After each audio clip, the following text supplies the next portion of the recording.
માનનીય જજીસ કમલેશ સર અને અહીંયા પધારેલા સર્વ મહેમાનોને મારા પ્રણામ. આજે હું એક એવો વિષય લઈને આવી છું જેના વિષય આપણે રોજ પહેરીએ તો છે પણ વિચારતા નથી. જે ઇન્સ્ટાગ્રામ ફિલ્ટર જેટલી કલરફુલ પણ છે અને ગ્રાન્ડ માસ લીગસી જેટલી ડીપ પણ. હું વાત કરું છું ઇન્ડિયામાં ચાલતું fast fashion trend versus Indian handloom culture. આજના સમયમાં ફેશન શું છે? 3 દિવસની મિંત્રા સેલ, 4 કલાકમાં ડિલિવરી અને 5 વર્ષ પછી બાય બાય ન્યૂ કુર્તી. ટૂંકમાં કહું તો પૈસા ભલે તૂટે, મટીરિયલ ગમે તેવું હોય, આપણે ઇન્સ્ટાગ્રામ પર ટ્રેન્ડી દેખાવાનું છે ને બસ. તમને ખબર છે હમણાં કાન્સ ફિલ્મ ફેસ્ટિવલ થયો તો એમાં તો ઐશ્વર્યા રાય અને આલિયા ભટ્ટ પણ ગઈ હતી અને એમાં તો બધા ડિઝાઇનર ડ્રેસ પણ પહેરેલા હતા. તમને ખબર છે એને શું કહેવાય? Hot scooter. પહેલાં તો મેં આનો ગૂગલ પર મિનિંગ સર્ચ કર્યો તો ખબર પડી કે આ એક ફ્રેન્ચ વર્ડ છે જેનો મતલબ છે કે હાથેથી બનેલી કળા જેમાં સોય અને દોરાનો ઉપયોગ થયો હોય. આ તો આપણું હેન્ડલૂમ છે. હેન્ડલૂમ એટલે શું?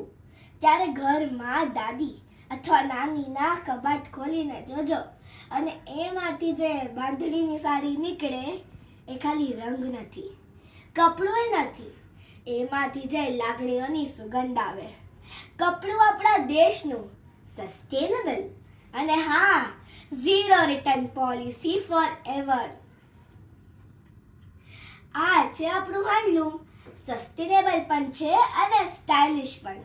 આ ફાસ્ટ ફેશન તો આપણા સમોસા જેવું છે, સસ્તું, ચમકદાર પણ પેટમાં દુખાવો કરે.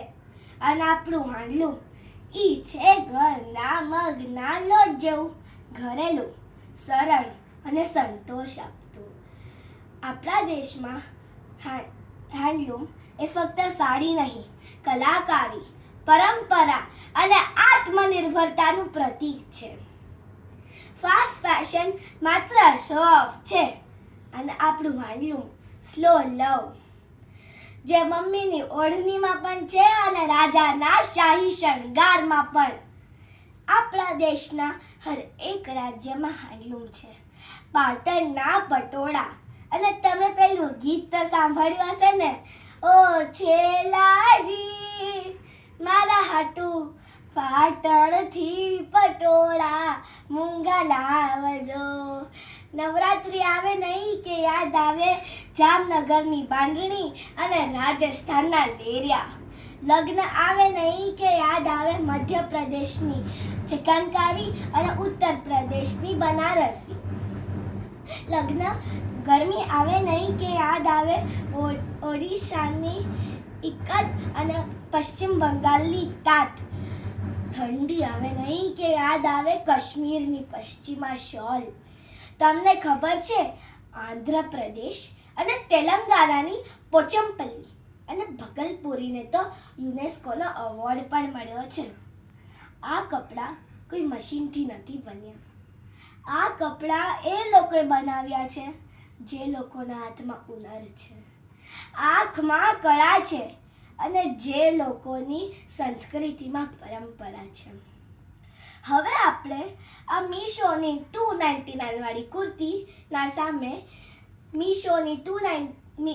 સામે પાટણના પટોળામાં એક નાનકડો યુદ્ધ કરીએ. મીશો કહે છે કે ઓર્ડર નાઉ, ઓનલી 2 લેફ્ટ. હેન્ડલૂમ કહે છે કે only 2 months left with dedication, made with heart. Amazon કહે છે કે buy 1 get 3 free. હેન્ડલૂમ કહે છે કે buy 1 only but gift it to the next generation. Myntra કહે છે કે wear and throw. હેન્ડલૂમ કહે છે કે wear and frame. ઇન્સ્ટાગ્રામ કહે છે કે મીશોની કુર્તી 5 સેકન્ડ રીલ.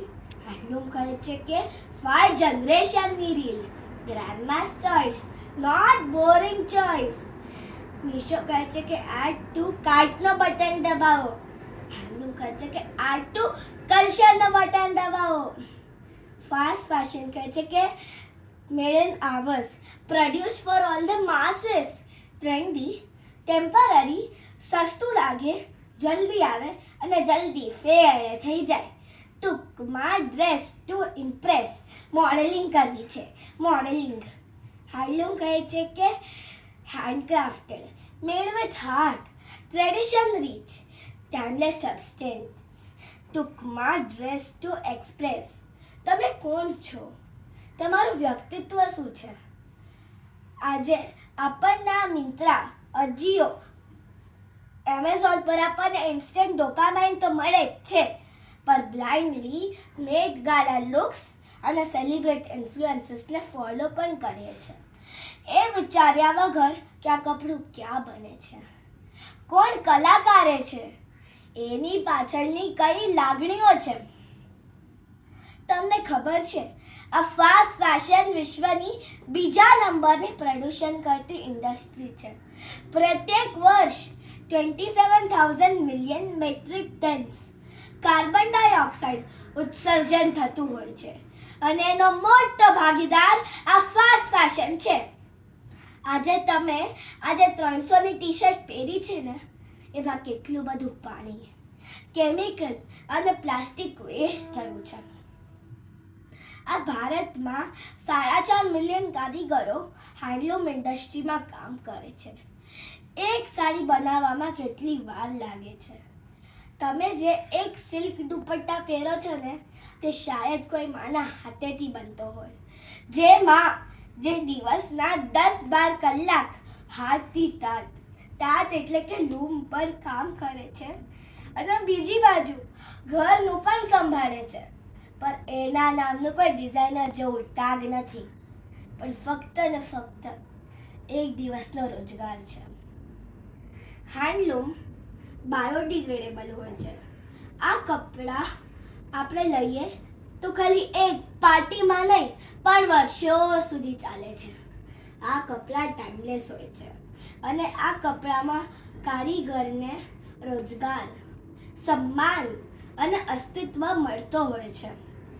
આજના આપણા આ યુથ ઇન્ફ્લુઅન્સીસ અને હેન્ડલૂમ આર્ટિસન્સ સાથે કોલેબોરેટ કરીને સસ્ટેનેબલ, ઓર્ગેનિક અને ઇન્ક્લુઝિવ બ્રાન્ડ્સ બનાવી શકે છે, જે અર્બન અને રૂરલના વચ્ચે એક પરફેક્ટ બ્રિજ છે.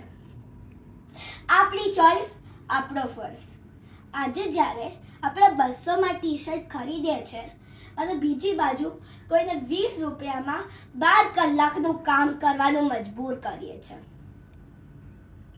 फास्ट फैशन એટલે કે સસ્તા, સુંદર और किसी के लिए भयंकर. फास्ट ફેશનમાં કોઈ બુરાઈ નથી, પર જો ફેશન વસ્તુથી વધી જાય તો એક સમસ્યા બની જાય છે. આજે સમય છે કોન્શિયસ કન્ઝ્યુમર બનાવવાનો. આજના સમયમાં જેમ ફૂડ કોન્શિયસ છે, ફિટનેસ કોન્શિયસ છે, લાઈફસ્ટાઈલ પોપ્યુલર થઈ રહ્યું છે, એવી જ રીતે આ ફેશન પણ કોન્શિયસ હોવું જોઈએ. આપણે ટ્રેન્ડ્સ પાછળ નથી ભાગવું. કોઈ એપ પર સ્વાઇપ કરતા પહેલા એ વિચારો કે સાચું સુખ તો એ છે કે તમે જે કપડો પહેરો છો ને, એના બનાવવાવાળાનું નામ તમને ખબર હોય. હું નમન કરું છું હર એક કારીગરને, જે લોકોની સંસ્કૃતિમાં પરંપરા છે, અને હર એક મમ્મીને જેની તિજોરીમાં ફક્ત ફેશન નહીં પણ વારસો ભેગો કર્યો છે. મિત્રો, ફેશન આપણા દેશમાં ફક્ત સાડી નહીં પણ અર્થતંત્ર છે. લાખો કારીગરો, વિમુખ હસ્તીઓ, હાથમાં તાકાત અને આંખમાં કલ્પના છે. જે દિવસે આપણે હેન્ડલૂમ ઇન ઇન્ડિયા પહેરવાનું પસંદ કરશું ને, તે દિવસે આપણે મેક ઇન ઇન્ડિયા નહીં પણ વીવ ઇન ઇન્ડિયા જીવંત થશે. તો હવે તમારી ચોઈસ છે. પરિવર્તન તો નિયમ છે. નવું અપનાવવું ખોટું નથી, પણ જૂનું ભૂલી જવું એ ખોટું છે. પ્રણામ.